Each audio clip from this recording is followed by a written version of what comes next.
Bonjour tout le monde, bienvenue sur la chaîne Bumbo. Aujourd'hui, je suis actuellement en possession d'une 250 YZF de 2018 injection. Elle n'est pas à moi, mais je suis en train de la réparer. Et je vais vous montrer comment on fait une vidange moteur avec filtre à huile. Et aussi regarder la pression du moteur au niveau du circuit d'huile.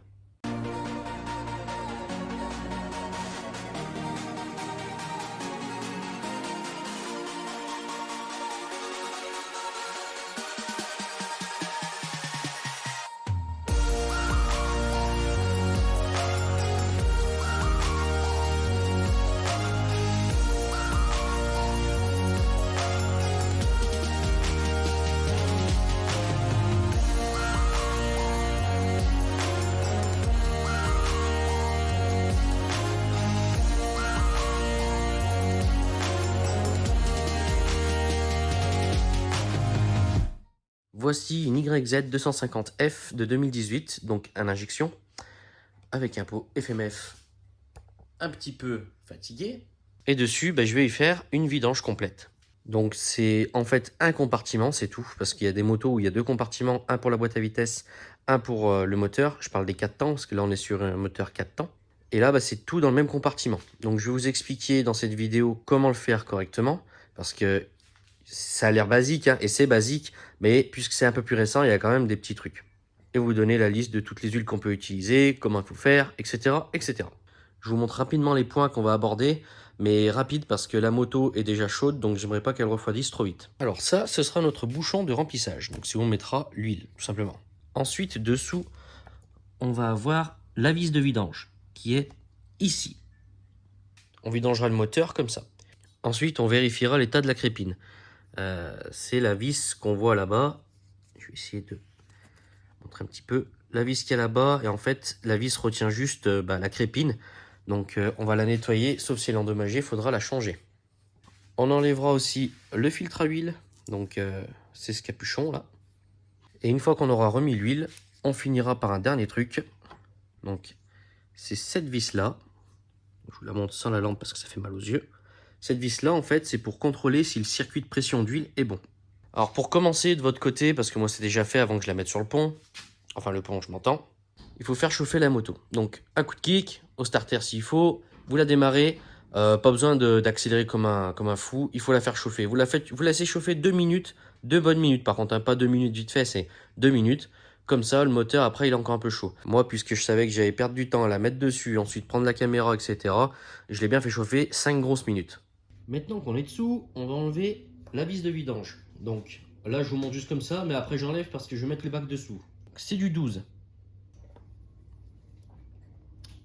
Oula, c'était pas très bien serré tout ça. Et on n'oublie pas de changer ce joint en cuivre ici. Parce que du moment où il a été serré une fois, il s'est un peu écrasé, donc l'étanchéité, après, elle sera plus jamais à 100%, c'est impossible. Donc il y en a qui ne les changent pas, je vous conseille de le changer. Ça coûte que dalle, et ça vous prend 2 secondes. Pour accélérer les choses, si vous voulez, vous pouvez ouvrir. Hein. Ça aidera toujours un petit peu. Hop là. Alors faites bien gaffe à ce que votre moto soit droite. Moi, puisqu'elle est sur le côté, elle est légèrement penchée sur le côté. Donc une fois que j'aurai fait la crépine plus le filtre à huile, après je la mettrai droite et j'essaierai un peu de vider tout ce qui reste. D'où l'importance justement d'avoir un moteur chaud, c'est pour que l'huile soit fluide au maximum et qu'elle descende vraiment, qu'elle ne vienne pas se coller dans des parois, alors que l'huile froide, elle va venir rester dans des endroits en fait un peu piégés, quoi. Alors que l'huile chaude va se fluidifier plus rapidement et surtout va couler, quoi. Allez, en attendant que ça s'écoule, on va passer à la crépine. Donc il faut dévisser cette vis-là et ensuite récupérer la crépine avec le doigt. Bon, déjà, on va se dégager ça. On va se faire un petit peu de place, si on peut se faire de la place. Hop. Voilà. Bon, lui m'emmerde, donc je vais l'attacher. Alors maintenant qu'on y a accès, c'est une vis de 10. On fait bien gaffe de se mettre un petit peu le bac dessous. Et d'essayer de ne pas faire tomber la vis. Nickel. Alors on peut l'attraper avec le doigt si on a les doigts assez longs. Moi j'ai des petits doigts, j'arriverai pas à le passer parce qu'il y a lui qui m'emmerde. Lui je vais le dévisser légèrement. Hop. Pour pouvoir le décaler pour pas qu'il m'emmerde. Bon, avec mon doigt, il veut pas trop. Donc je prends une pince.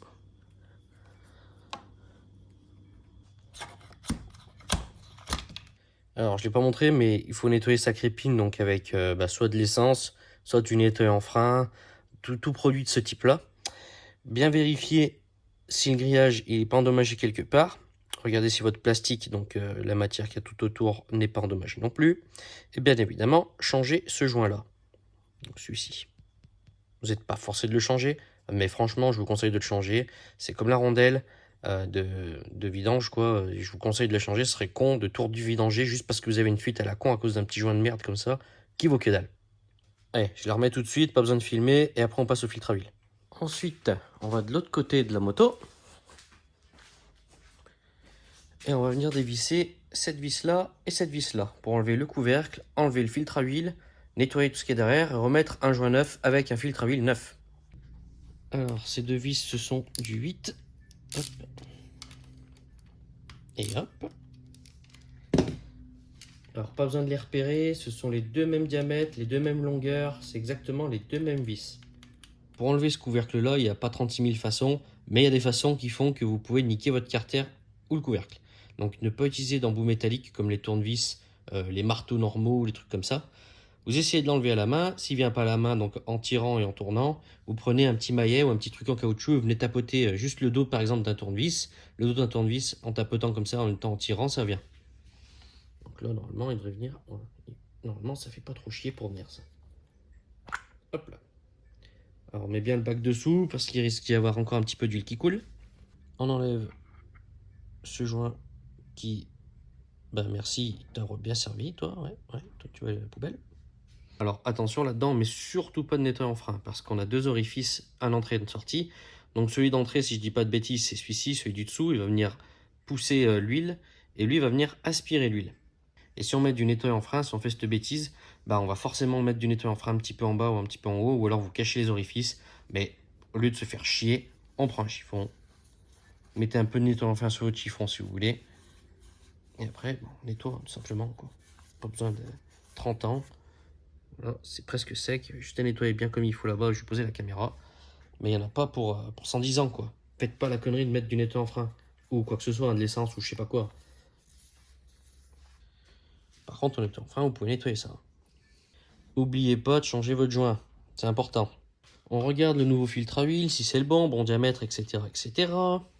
On prend de l'huile neuve, qu'on vient badigeonner un petit peu autour ici, et un petit peu autour ici. Il n'y a qu'un sens possible, enfin, on peut se tromper de sens, hein, mais il vaut mieux pas se tromper de sens. Celui-ci, ce sens-là, quoi, il est fermé. Alors que ce sens-là, il est ouvert.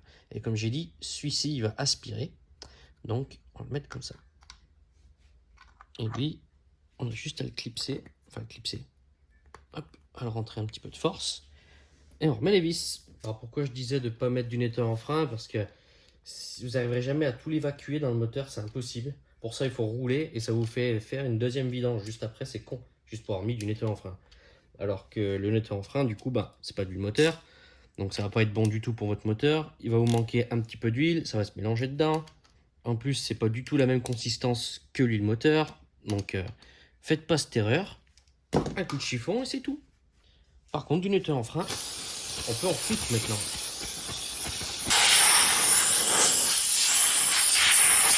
Allez, maintenant que ça c'est fait, on va pouvoir mettre dessous le nouveau joint de vidange avec sa vis de vidange. Donc là, je ne montre pas parce que c'est chiant. Je ne pourrais pas placer la caméra tout de suite. Et après, remplissage moteur. Allez, on met un dernier coup de nettoyant frein. On essaie de ne pas en mettre dedans. Voilà. Un petit coup de chiffon. Et on remet la vis avec sa rondelle neuve. Je l'ai dit 16 fois, mais j'insiste, il faut mettre une rondelle neuve. Et voilà. Alors pour ce qui est de l'huile, vous avez plusieurs possibilités d'huile à mettre dedans. Donc vous pouvez mettre de la 10-40, de la 10-50, de la 15-40, de la 20-40, mais aussi de la 20-50. Et pour ce qui est après de savoir combien on met dedans, bah, si c'est juste une vidange, c'est-à-dire sans le filtre à huile, c'est 0,71 litres. Si c'est avec le filtre, c'est 0,73 litres. Et si vous venez de démonter votre moteur, ça veut dire qu'il est extra sec. Dans ces cas-là, c'est 0,90 litres. Allez, jusqu'à la dernière goutte. Un petit coup de chiffon. Et on remet le bouchon de remplissage d'huile. Pas besoin de changer ce joint. Si vous avez des fuites, vous le changez. Mais celui-ci, franchement, il n'y a pas besoin de le changer. Il faut juste savoir le visser par contre. Ensuite, ça, c'est le niveau. Donc on va regarder. Donc moi, je vais mettre ma moto droite. Hop, là, elle est droite. Et on regarde si on est bien entre les deux traits. Donc moi, c'est bon. Je suis légèrement dessus, mais c'est peut-être parce que je la tiens peut-être pas assez droite. Parce que là, c'est pas évident de filmer et tout. On voit qu'on est entre les deux. Si votre niveau d'huile est bon, vous allez derrière et on va venir s'intéresser à cette vis-là. Donc cette vis, il y a un joint, une rondelle d'étanchéité derrière, donc en cuir aussi. Pas besoin de la changer systématiquement, il n'y a que si vous avez une fuite d'huile que vous la changez. Il faut la dévisser, donc on l'enlève complètement. Et en fait, on va démarrer la moto. Et au bout en moins d'une minute, il faut qu'il y ait de l'huile qui soit sortie un petit peu de ce circuit, enfin de ce trou-là. En fait, c'est pour contrôler le circuit de pression d'huile. Si au bout d'une minute, vous n'en avez pas, vous éteignez la moto et ça veut dire que là, vous avez un petit problème. Bon, ça, c'est surtout quand on remonte le moteur. Hein. Pas besoin de regarder systématiquement après une vidange, mais si on est un petit peu perfectionniste et qu'on veut voir que tout fonctionne, on fait ça. Une fois qu'on voit que l'huile a pissé, on éteint le moteur, on revisse, donc on met un coup de nettoyant de partout, on revisse et après on est nickel. Attention, pendant cette opération là que je vais pas montrer parce que voilà, je vous l'ai expliqué correctement et moi le temps que je descende la moto et tout ça, eh bien il faut pas accélérer sur la poignée de gaz, il faut laisser au ralenti. Donc ce que vous faites, il faut que vous soyez sûr que votre moto tienne le ralenti, c'est-à-dire qu'on n'est pas à moins 15 dehors, il faut mettre le starter. Non, vous la laissez chauffer un petit peu et ensuite une fois qu'elle est chaude, vous enlevez le starter, vous la laissez tourner au ralenti et c'est là qu'à ce moment-là, bah, l'huile doit sortir un petit peu. Ouais, elle a pris une sacrée pelle quand même. Aïe, aïe, aïe. Voilà, c'est enfin terminé. Donc je dis enfin terminé parce que en vidéo c'est toujours un peu plus long. Parce que je prends le temps d'expliquer, le temps de placer la caméra, etc. Mais vraiment, tout seul, en 10 minutes, c'est torché. Et franchement, vous avez vu, il n'y a pas besoin d'avoir beaucoup d'outillage, pas besoin d'avoir une connaissance de fou. Il y a juste besoin d'aller regarder sur la revue technique. Donc c'est ce que je suis allé faire. Parce que je connais vraiment pas tout par cœur et c'est impossible. Et j'espère justement que grâce à ce petit tuto assez rapide quand même pour un truc comme ça, bah, ça va vous aider. Enfin, au moins pour ceux qui ont des YZF de ces années-là, quoi. Bon, eh bien moi je vous laisse parce que celle-ci, bah, je vais la faire tourner. Elle est en rodage, donc il faut que je finisse le rodage et après il y a le propriétaire qui a envie d'en faire. Rodage, rien à voir avec l'huile. Hein. C'est rodage parce qu'en fait, j'ai changé piston, segment et le cylindre. Bon, voilà pourquoi je dois faire un rodage. Allez, j'espère que ça vous aura servi. Ciao, à la prochaine.